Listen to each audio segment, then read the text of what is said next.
And the last part of the swing we're going to look at is the stride. So we've looked at setup, stance, now we're going to look at stride. And stride is how you create power from the back foot to the front foot and how you transfer that energy. It's going to influence your timing, the amount of power you can create, the amount of contact you have, and just the momentum and power generation transfer.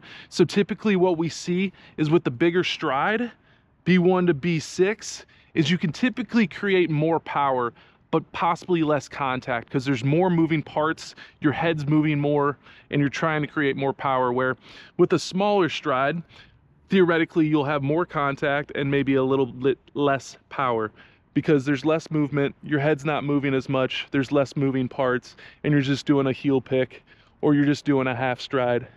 And we're going to take a look at the different strides that we can make.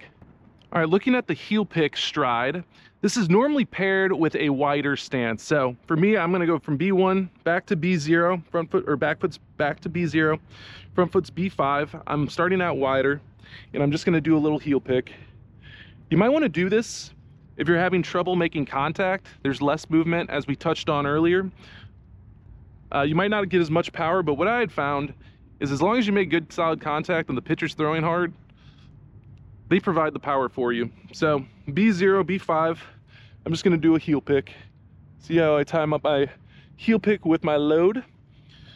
Some players will also do this for two-strike hitting. Once again, the theory is just less movement, more contact possibilities. All right, now we're gonna look at the half stride. I'm gonna start with my back foot in B1, my front foot in B5, and I'm just gonna do a half stride to the line of B6. This is somewhere in between, you know, just a heel pick and a full stride. Maybe a happy medium of trying to create contact and power. Just a nice in between there, just a nice 3-inch low and slow stride. In the full stride, we're going to start B1, B5, and we're going to go to B6, a little bit more than the half stride. You're just kind of creating a little bit more momentum and kind of moving a little bit further into the pitcher. Maybe a happy medium once again from contact and power from some of the bigger leg kicks and toe taps that you can get into. A fun one I like is the toe tap. I never use this as a player, but you'll see a lot of pros using it. And what it's used is for timing and to try to create momentum and timing. So when the pitcher's starting his delivery, you're gonna come back, tap your toe and feel that load. I'm probably 80% on my back foot right now with the toe tap. And then you kind of let it glide into a B6. So from B5, B4, you know, 80% of my weight, 90% of my weight's on my back foot. And then I glide it to B6 and hopefully have timed it well. And the last one we're gonna look at is the leg kick. And that's where you get your front foot up to about 90 degrees. All my weight is on my back foot.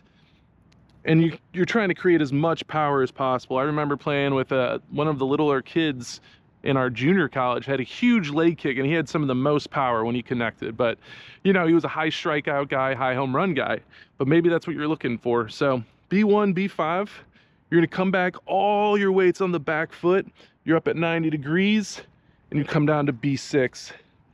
And you know what? I'm gonna give you a bonus one because one of the players I played with at D1 kind of created this swing, and I've seen it a bit.